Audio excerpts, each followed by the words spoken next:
صدق او لا تصدق، قدامكم ده كحك العيد، حتى الكحك ما سابوش في حاله.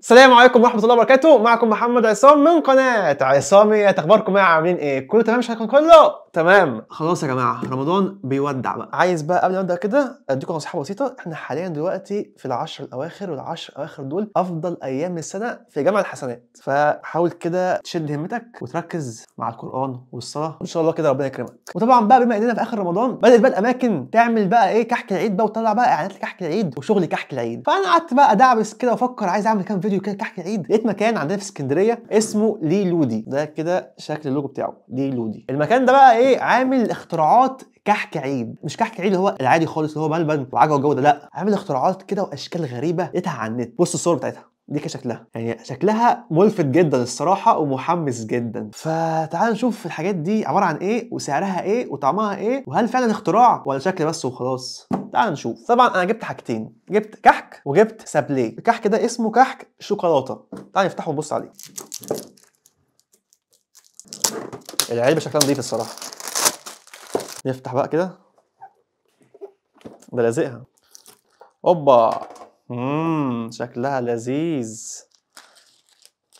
بص عامل ازاي؟ مش كفايه الكنافه، حتى الكحك مستوش في حاله. ماله يعني الكحك بالملبن والكحك الساده والعجوه؟ ماله يعني الكلام ده؟ دي الاختراعات. بس خلي بالكم ممكن تطلع حلوه ونتكبسوا في الاخر. تعال نبص على السابليه برضو.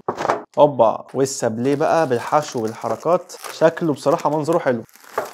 هي بصراحه كاشكال فاشكال مبهره. نبدا بالكحك ولا نبدا بالسابليه؟ تعال نخش قوي في السابليه. ده كده شكل السابليه عن قريب. عندك بقى اختراعات كتير قوي. بصوا يعني مثلا دي عليها شوكولاته جلاكسي، شويه لوز، عين جمل، حركات شكله يفتح النفس. عندك كام واحده بقى دي؟ 1 2 3 4، عندنا هنا 25 واحده وسعرهم عامل 220 جنيه. تعال بقى ناخد كام واحده كده ندوقها ونشوف ايه النظام. تعال نبدا بدي، هي عين جمل، ونقول والان حان وقت التذوق. بسم الله الرحمن الرحيم، ونبدا بالسابليه. بسم الله.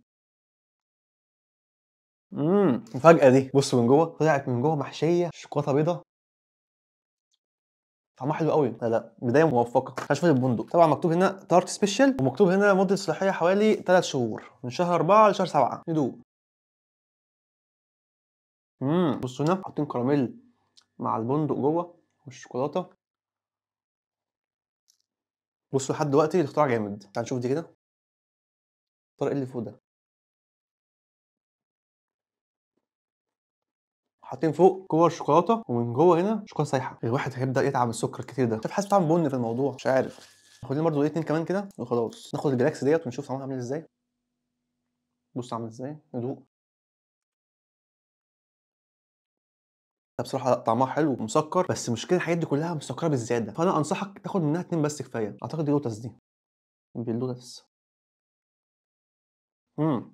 حاطين فوق لوتس ومن تحت سابليه. لا، التارت سابليه دوت اختراع حلو، فكرته حلوه، الناس صارفه عليه الصراحه يعني. بس ممكن نقول 220 جنيه عليه يعني مقبول، مش غالي قوي ومش رخيص قوي. هو بس عيبه ان هو مسكر بالزياده، اوفر اوفر اوفر يعني. كنت نفسي اكمل بقيه الحاجه، بس لا، كتير قوي الصراحه، كتير كتير يعني. تاخد حلو وش 9 من 10. فكره حلوه قوي السابليه دوت. نسيبنا بقى من السابليه وندخل بقى على الكحك ذات نفسه. الكحك ده اسمه كحك شوكولاته، هو مسميه كده، بس انا اعتقد فيه كذا حاجه. نبص بص عن قريب، اعتقد ده شوكولاته عاديه خالص عباره عن 5 همت، واعتقد ان ده ريد فيلفت، وده بيستاشيو، ودي شوكولاته بيضاء، وده لوتس. ده عن تخمين، الله اعلم بقى صح ولا غلط، هنعرف لما ندوق. وده برده 25 قطعه وسعرهم عامل 220 جنيه، نفس السعر. بس الفكره بقى، هل هو جوه ساده ولا ملبن؟ مش عارف، هنشوف. هنبدا اول حاجه بالشوكولاته، نفتحها من النص كده.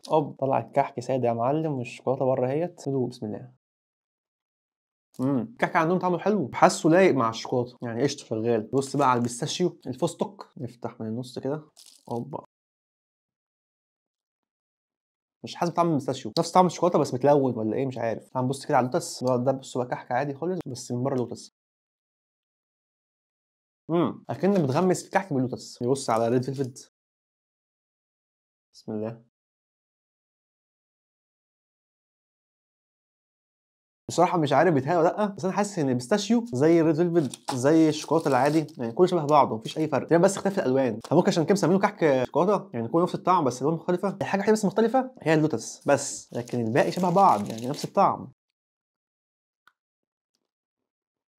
طيب كفكره لذيذه يعني منظر يلفت النظر يخليك تشتري، بس كطعم حاسس ان كل واحد مفيش اختلاف كبير قوي. هو بس زي ما قلت قبل كده المختلف هو اللوتس، الباقي كله شبه بعض الوان بس. وفي نفس الوقت فكرت في الموضوع، هل كده افضل ولا الكحك واحد افضل؟ لا، يعني انا راجل كلاسيكي، يعني احب الكحك واحد افضل. فانا شايف ان السابليه كفكره احسن من الكحك، وحاسس هو مصروف عليه اكتر من الكحك. فبالنسبه لتقييمي للكحك اللي هو الاختراع دوت هياخد تقييم 7 من 10. وهل هجيبه تاني؟ لا مش هجيبه تاني، ممكن اجيب ده.